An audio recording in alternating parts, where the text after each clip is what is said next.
Magandang araw sa inyong lahat. Good day to all. I am Dr. Carmencita Padilla, one of the proponents of the newborn screening program in the Philippines. Join me in uncovering the wonderful story of newborn screening in our country. Together, let's zoom in on what makes newborn screening a comprehensive program for every Filipino here at Newborn Screening in Focus. Kaya dapat magpa-newborn screening.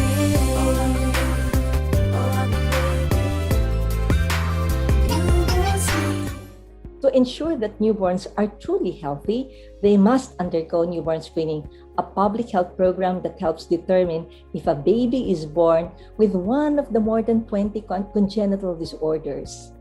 Its importance cannot be overemphasized. If any of the congenital disorders is left undetected and not managed immediately, it can lead to mental retardation and even death. It was integrated in the public health system with the enactment of Republic Act 9288 or the Newborn Screening Act of 2004.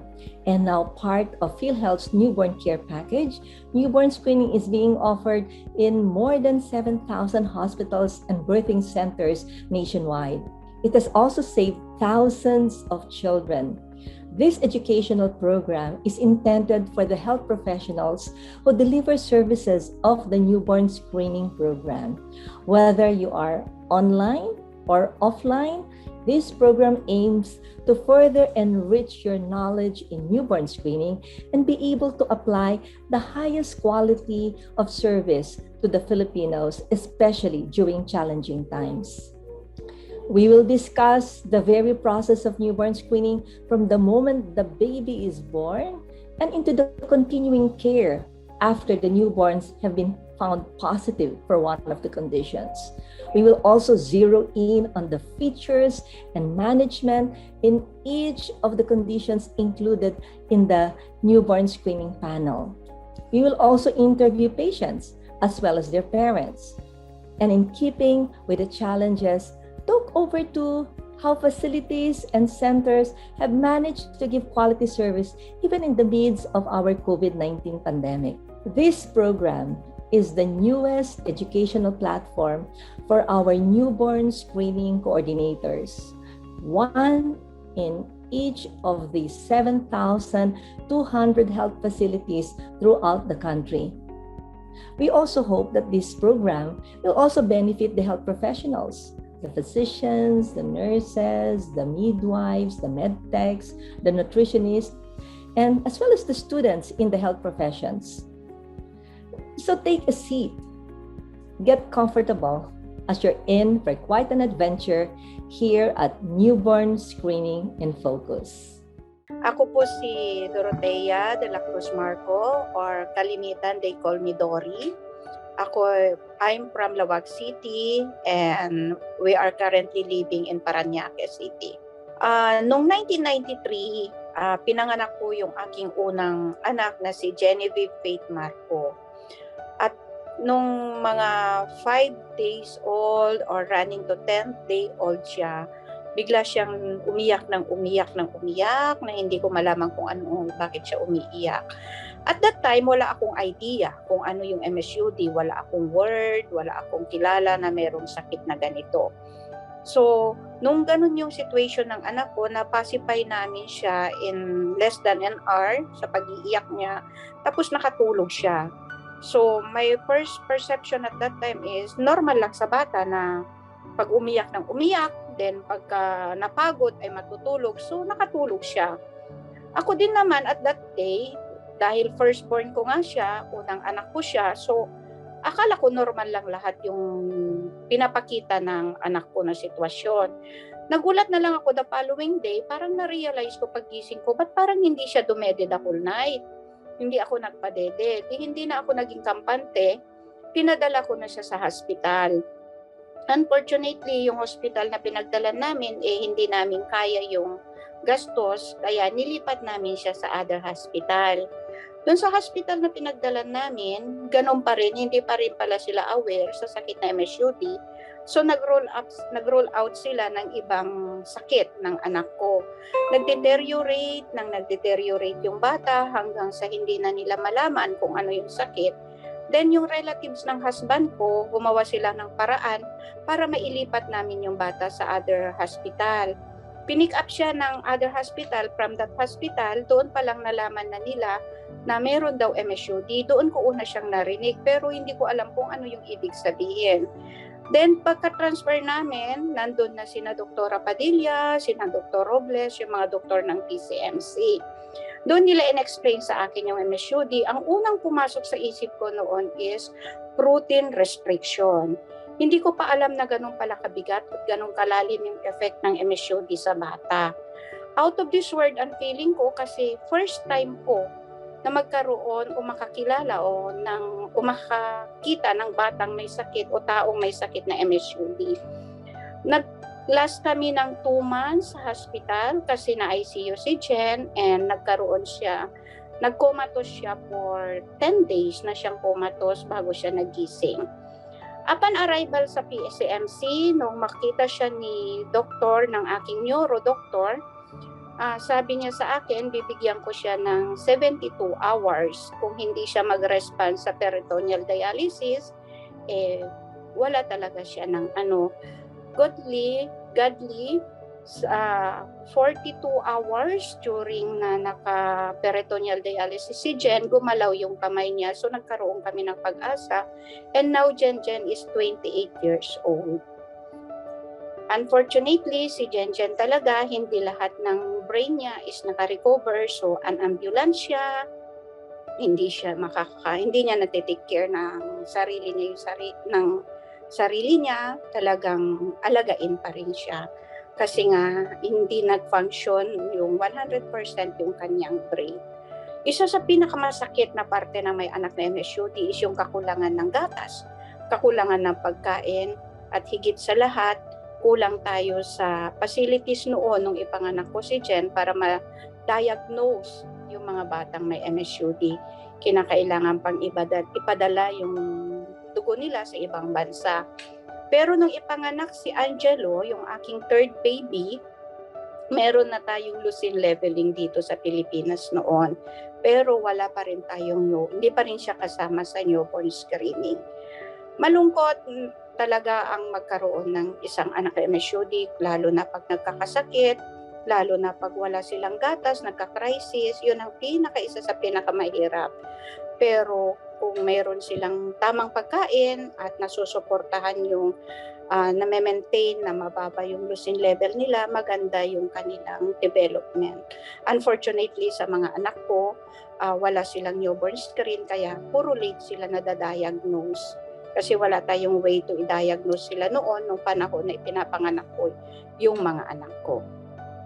Sa mga katulad kong magulang na nagkakaroon ng anak na may MSUD o nadadiagnose yung mga anak nila na MSUD, huwag kayong matakot. Kasi maganda na ngayon dahil kasama na siya sa newborn screening.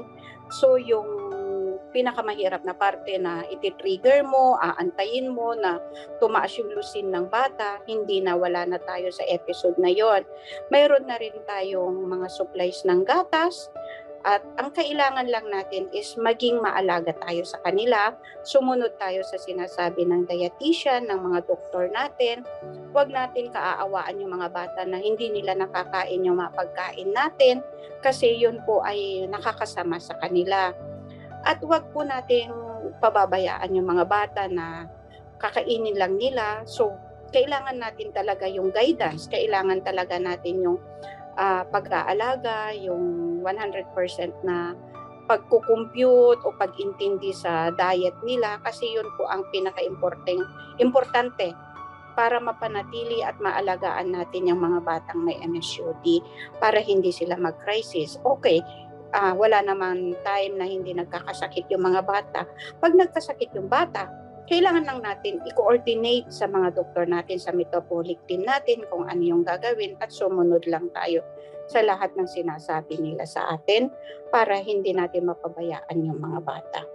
Yun lang po yung pinaka-importante kailangan natin, yung pagkain nila, yung advice o yung sinasabi ng mga doktor na gagawin natin at pag-aalaga sa mga bata, yun po ang dapat nating gawin.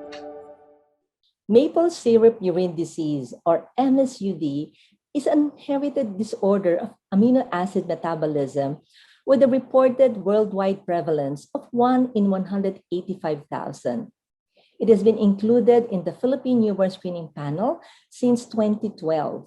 The 2019 data of Newborn Screening Reference Center shows that MSUD has a Philippine prevalence of 1 in 65,000 babies.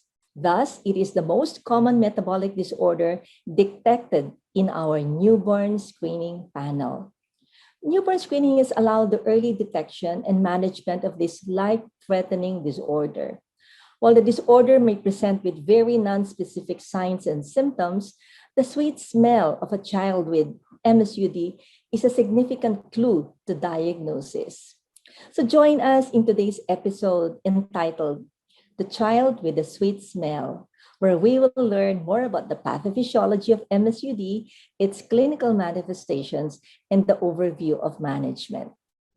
Today, we have two special guests, Dr. Liniza De Castro Hamoy, a clinical geneticist, a metabolic medicine specialist, and head of the Center for Clinical Genetic Services at the National Institutes of Health, UP Manila, and Dr. Jeneline Belay, a medical specialist at the Newborn Screening Continuity Clinic in the Southern Philippines Medical Center. Dr. Leah, Dr. Jen, welcome to Newborn Screening in Focus. Okay, let's start the first question. Dr. Leah, what is maple syrup urine disease? Maple syrup urine disease is an inborn error of amino acid metabolism. So, ang amino acids po natin ay mga building blocks ng ating mga proteins. No? Proteins from the things that we eat, the milk that babies have. And so, imagine protein as like necklace, a beaded necklace. So, binubuo siya ng iba't ibang beads. At yun yung mga amino acids natin. So, para siyang may mga components. So, if you have a problem with amino acid metabolism, that means that the body is not able to break down the specific type of amino acids affected in MSUD. At yun po ang ating branch chain amino acids, ang leucine, isoleucine, and valine. So, Dr. Leah, no, we included this in the panel in 2012, no? But as a geneticist, my first case of MSUD was way back in 1990. So, and can you share then in terms of numbers first, here in the country, the number of cases that you are dealing with babies with MSUD, with maple syrup urine disease? Yes, we've diagnosed more than 200 babies already with maple syrup urine disease. So it's a very big number compared po doon sa mga nakikita natin in other countries. No? So some of the big countries only have less than 10 cases and we have so much more than that. So it looks like it's very common in our population. Okay. So Dr. Leah, if we don't have newborn screening, what will be the signs and symptoms that will be the red flag for a clinician? Ang signs and symptoms of MSUD po ay mostly neurologic. So because of the problem in breaking down the three amino acids, leucine, isoleucine, and valine, nagbe-build up siya sa ating blood and nagbe-build up din siya sa ating brain. And leucine is very neurotoxic, so it causes brain damage. And that's why the symptoms are related to that. So you can start with a baby having feeding intolerance, ayaw dumede, tulog ng tulog, and then it goes on to seizures, and then the baby can even go into coma. And that also happens even if it's outside of the newborn period already. So you can have those symptoms kahit sa infants or even older children or adults.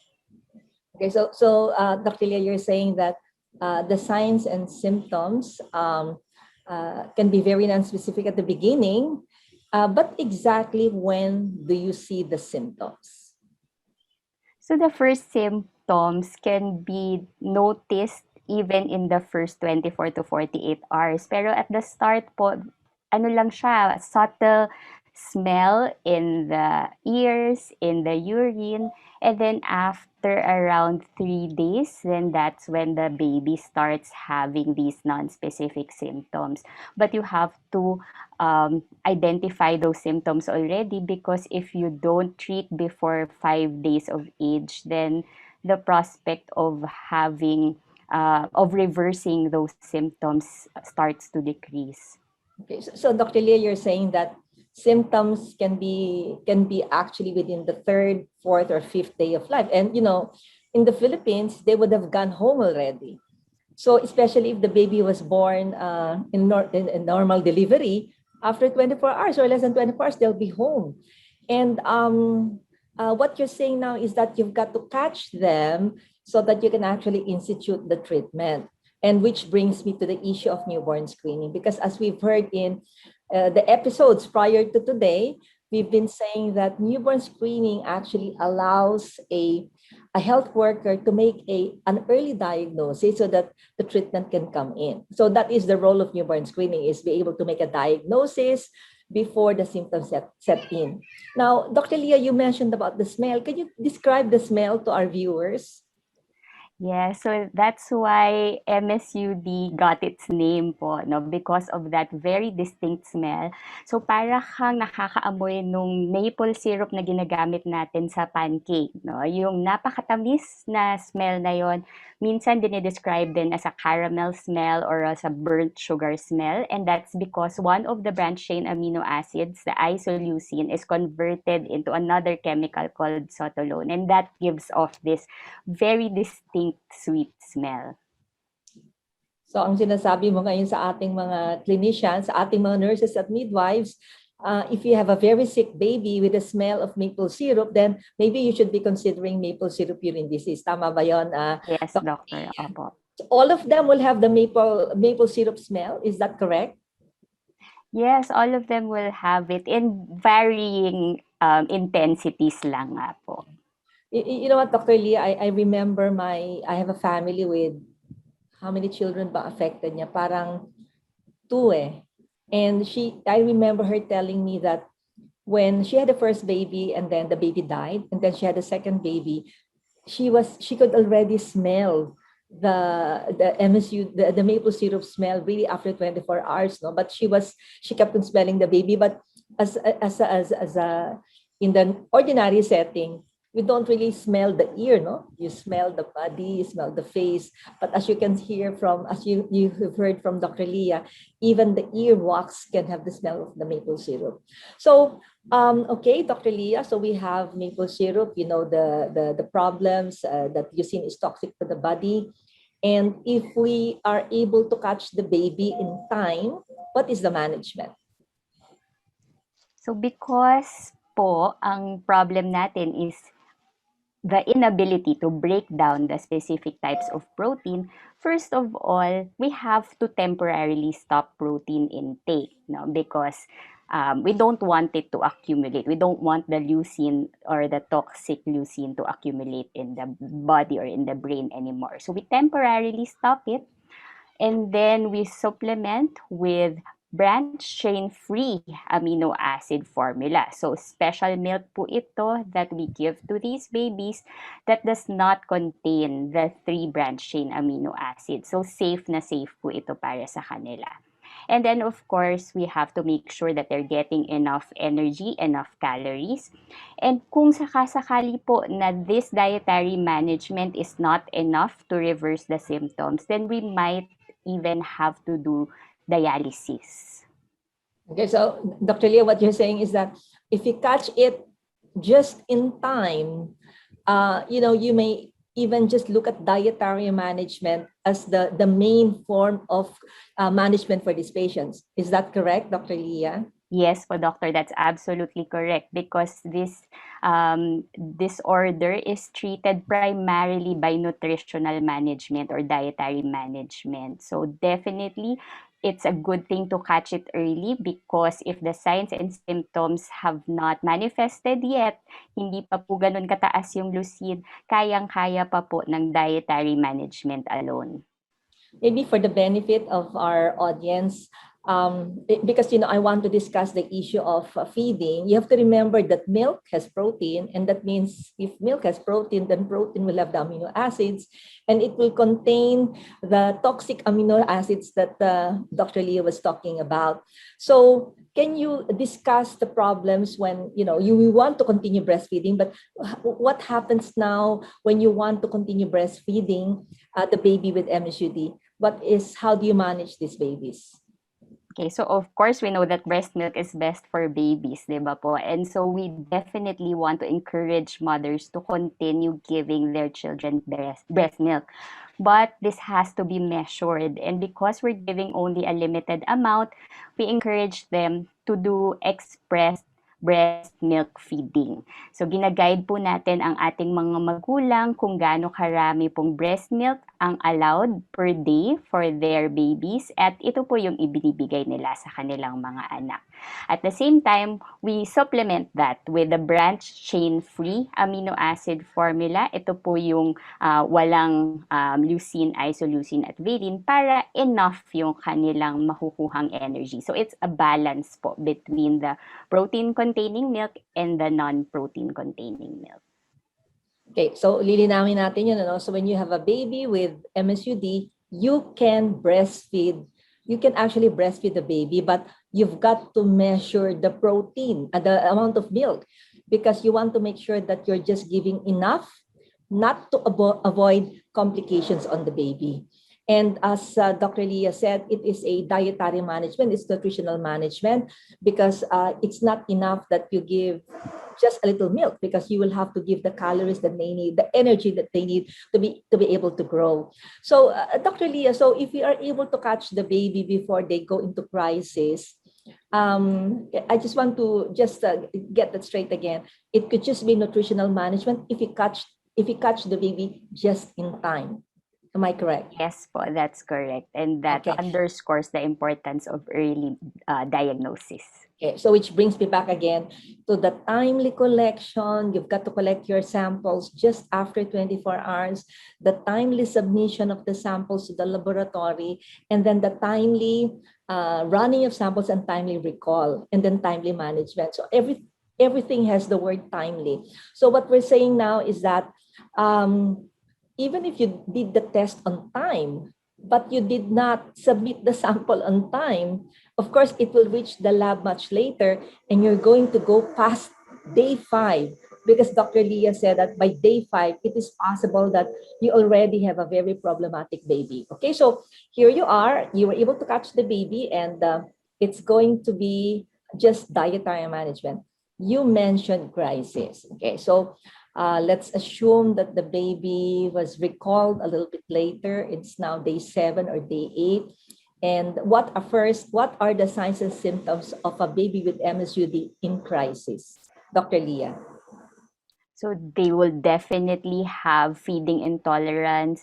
They will probably be already comatose, or if not comatose, talagang tulog na tulog, no? Mahirap na talagang gisingin. O kaya talagang nagsi-seizure or meron ng abnormal movements. No? So these are all signs of metabolic crisis of MSUD, and you definitely have to act really fast. So we're very lucky now because we have newborn screening, and we're able to catch these babies, just in time, and hopefully, be able to give some management. So if you listen to the signs and symptoms that Dr. Leah was mentioning, this can be very except for the smell, this can be very non-specific signs of anybody with sepsis. Okay, so that's the issue with among the sick neonates. When you have a very sick baby, you cannot just say that you have to rule out a possible metabolic problem. Okay, so the nice thing about here is that you've got a smell, but I will tell you that other metabolic disorders do not have an associated smell.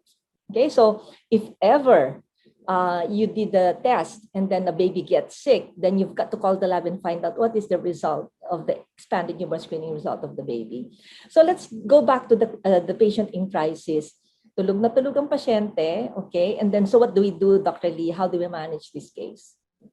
So we still do the dietary management, but then dahil tulog na talaga siya, mukhang kailangan na rin nating gawin ang ating extracorporeal detoxification methods na tinatawag, no? Ibig sabihin lang nun, talagang aalisin na natin dun sa katawan niya yung excess leucine.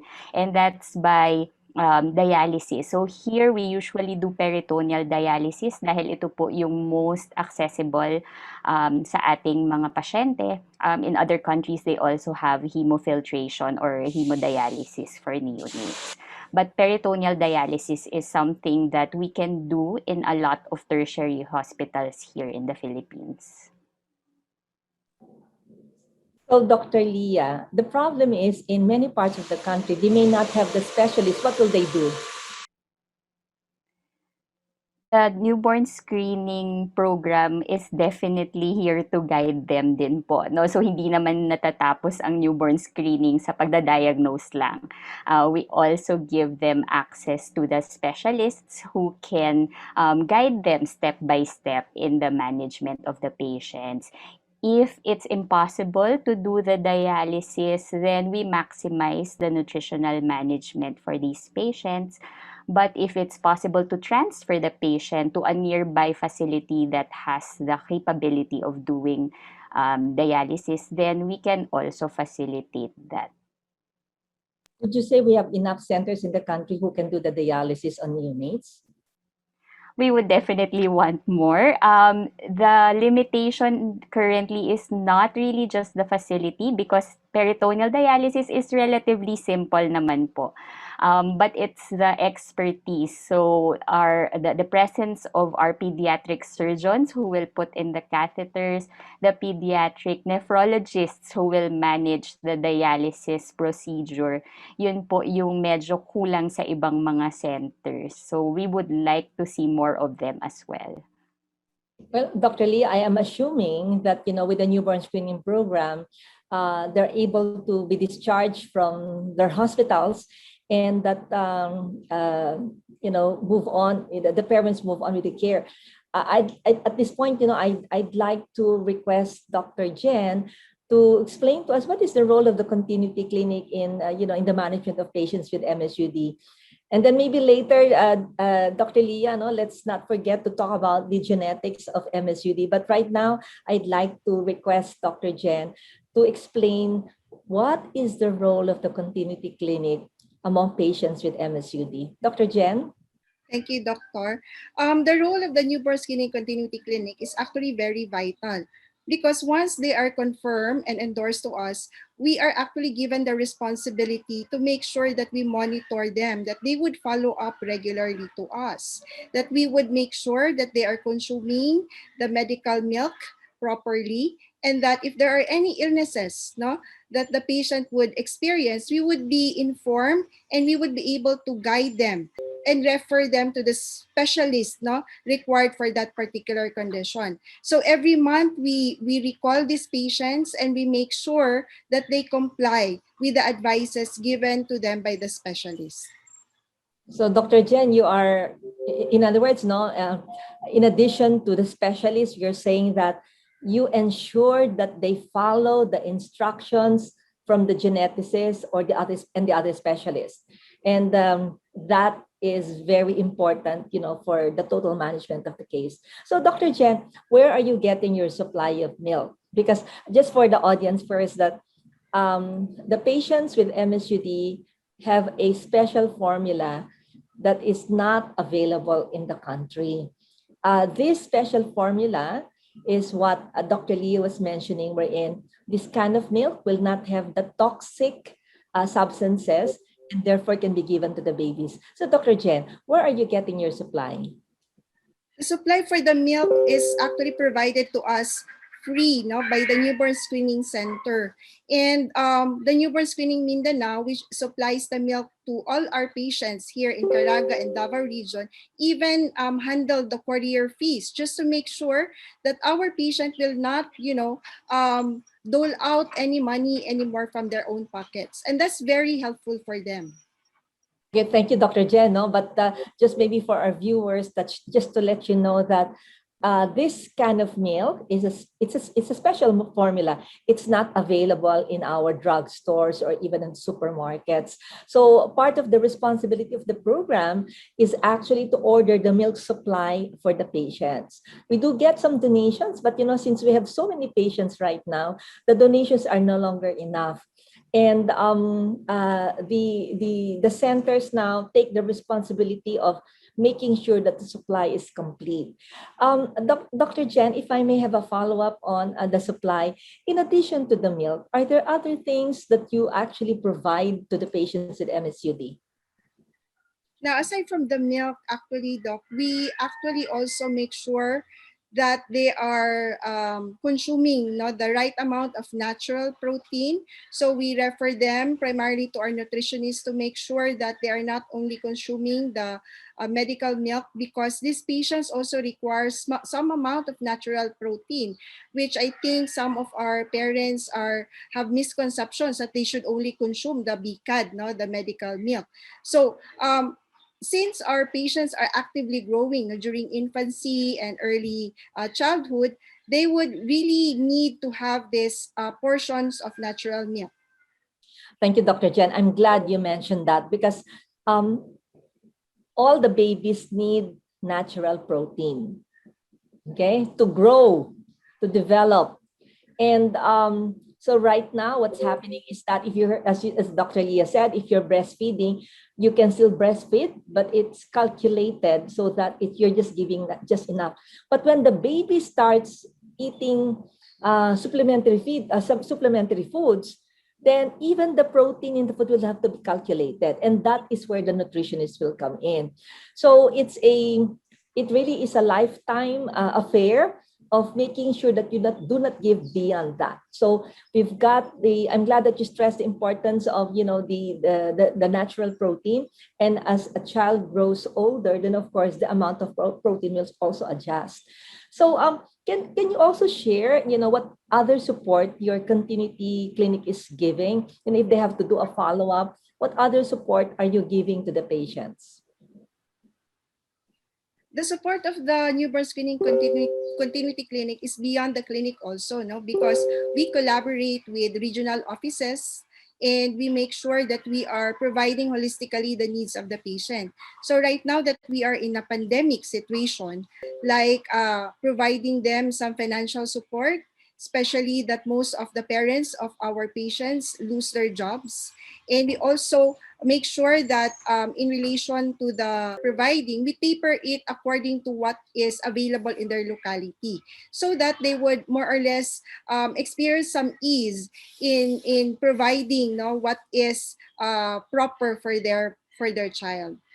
Well, thank you, Dr. Jen, for extending, assistance beyond, what we are expecting the continuity clinics to give to the patients. Okay, so let me go back to Dr. Leah. So, Dr. Leah, we've got the immediate management, we've got the crisis management. Can you just give a preview on the kind of long-term management that we give to these patients, because they're going to grow up? They'll become adolescents, they'll become adults, and so on. So can you give them a preview of what is long-term care for the patients with MSUD? Long-term care is definitely multidisciplinary for these patients. So it's not just the metabolic specialist who sees them, it's not just the continuity clinic team that sees them, but also a variety of specialists, neurologists, if they have seizures or if they've had a history of seizures, definitely the nutritionist, dietitian who will be there with them from start until adulthood, computing the amount of solid food, of different types of food that they will have to eat. And also, if the team also needs support from other allied health professionals, therapists, who may have to deal with some development issues, so we can bring in our developmental pediatrician as well to monitor these issues. And definitely the team is going to be there from the start until they reach adulthood and beyond. Thank you, Dr. Leah. Dr. Leah, do some of them get married and have children? Yes, and Dr. Padilla knows this very well. We have already had a patient who already has a child, so it's definitely possible for them to have children, and we have to guide them through it as well, because they are at risk for having a crisis during their pregnancy and delivery because it's a very stressful moment. But if they're able to manage their diet really well, then it will go smoothly.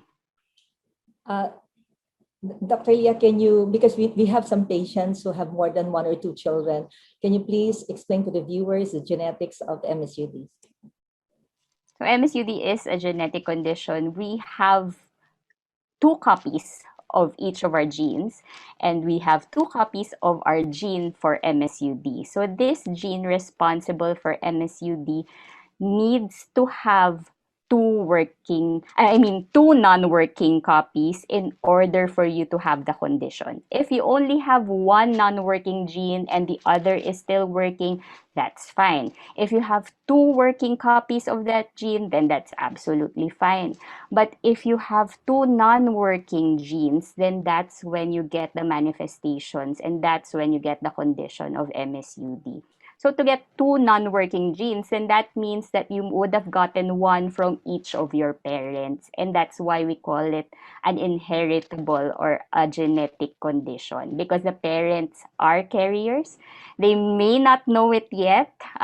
Before they give birth, before they get married, they probably don't know that they're carriers, because they don't have any symptoms. So it might only come out because their child was diagnosed to have the condition. So, Dr. Leah, is it possible for a mother to have two or three consecutive, just to go into the, um, uh, let me rephrase that question. Is it possible for a mother, for a couple, to have at least two or three children with MSUD? If you can just clarify that again. Definitely, because for each pregnancy, there's a 25% chance for them to have a child with MSUD. So if the parents are carriers, for each and every pregnancy, you have that 1 in 4 chance that your child will have MSUD. It doesn't mean that if you have 4 children and you've already had the one with MSUD, wala nang chance yung iba. It doesn't work that way, unfortunately. So it's for every pregnancy, you will have that risk. So if unfortunately you get that for every pregnancy, then you could have 2 or 3 consecutive children affected with the disorder. You know, Dr. Leah, in my practice as a geneticist, I have quite a number of families with at least two, and then I have one family with three affected patients with MUCD, and it's really difficult. And again, once I want to stress again the point of offering the counseling to these families, because as Dr. Leah said, the presence of one doesn't guarantee that it's not going to happen again. I think what is important is that we bring in the issue of genetic counseling very early in the game, so that when they plan their next pregnancy, they are more prepared. Dr. Leah, you actually mentioned a couple of specialties are needed. Can we just have a summary again? Aside from a geneticist, you have the pediatrician, nutritionist, and then you have your, you said that if there's a delay, there's a developmental pediatrician who may come in to assess. Are there any other areas, fields that may probably the team, in the terms of the team, to come into the picture? Yeah, so most commonly, those are the ones that are involved: the geneticist, the neurologist, the developmental pediatrician. Um, in the acute phase, possibly the nephrologist as well. In the long-term phase, because of the feeding issues, possibly the gastroenterologist as well. But of course, we're not limited to the doctors. So we have our therapists, physical, occupational, and speech therapists. And definitely, definitely the nutritionist dietitian. Now we also have our nurses, our genetics nurses, our continuity clinic nurses who do their role in making sure that our patients get the best management. And then of course, if needed and if our patients have socioeconomic issues, then we bring in a social worker as well. That's a big team, Dr. Leah. But as you said, it's a multidisciplinary team. So I'd like to address this to the physicians who probably will be taking care of a patient with a metabolic problem. Hindi kayo nag-iisa, no? The program is there. And the continuity clinic is there to actually facilitate also the workup and all the needs of the patient. So talagang tulong-tulungan to, no? You cannot do it in isolation. So let me just see if there are other questions here that are. Dr. Leah, are there any other aspects of MSG you'd like to tackle before I request for the final messages? Dr. Leah? I think one important thing is for the parents to understand that this was not their fault. Having a child with MSUD is nobody's fault, actually. Nobody can choose their genes, so it was not their choice to be carriers of this disorder. But they just have to know that with the proper guidance and with proper management, that their child can grow up to be healthy and reach their full potential as well. Okay, thank you. So on the aspect of the continuity clinic, is there anything else you'd like to add, Dr. Jen? So to my colleagues and other healthcare professionals, I really know that MSUD is a very challenging disease, but the establishment of the continuity clinic, which is actually nationwide throughout the country, the monitoring and even strengthen the multidisciplinary approach of its management, as what Dr. Leah mentioned, and this decreases the severity of its complication. It is also very important to coordinate with newborn screening continuity clinic, no? Especially if geneticist or metabolic specialist is not available. We will call the specialist for you for the sake of our patients and help in the management of these patients. Okay. So any final words from Dr. Leah? Just a short final word, something you want them to remember beyond this episode. It's just that when you eat your pancakes and you smell that smell of maple syrup, just remember that these patients do exist in the Philippines and that they need our support and our care. Okay, thank you. What about Dr. Jen? Just a final word to the viewers. We have all the coordinators listening to us.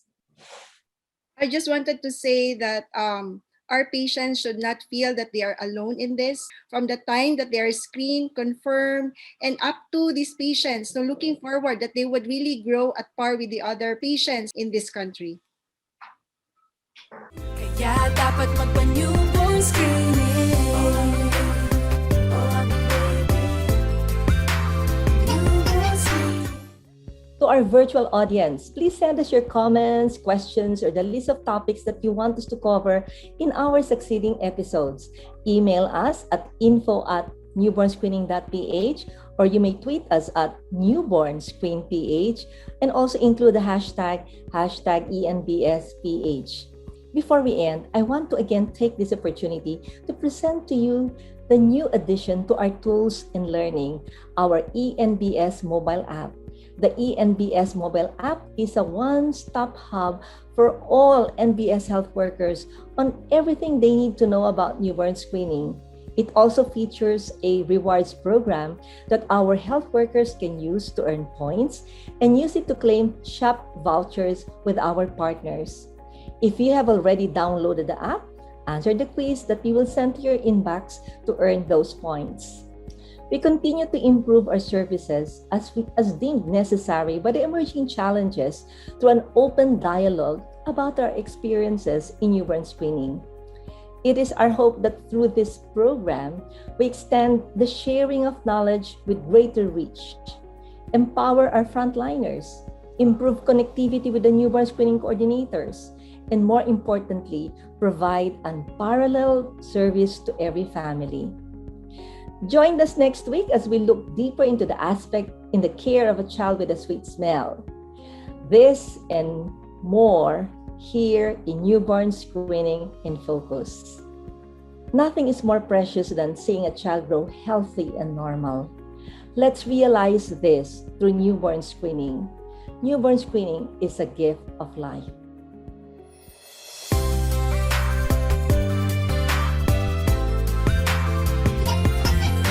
Mula sa sinapupunan, 9 na buwan ka naming inalagaan. At ngayon, nandito ka na, di ka namin pababayaan. Oh, aming baby, isa kang blessing, kaya dapat magpa-newborn screening. Oh, aming baby, isa kang blessing, kaya dapat magpa-newborn screening.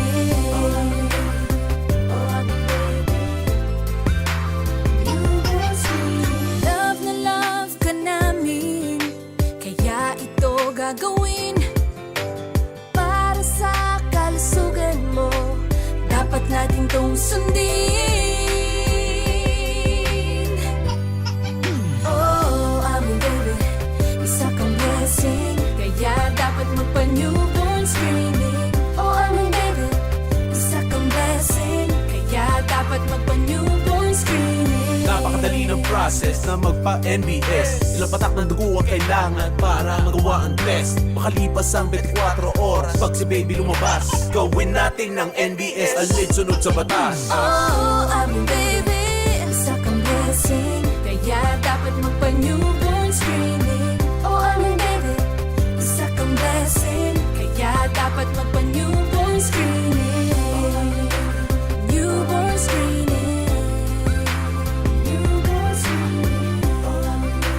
Newborn screening. Para sa iyo rin to, sa kalusugan mo.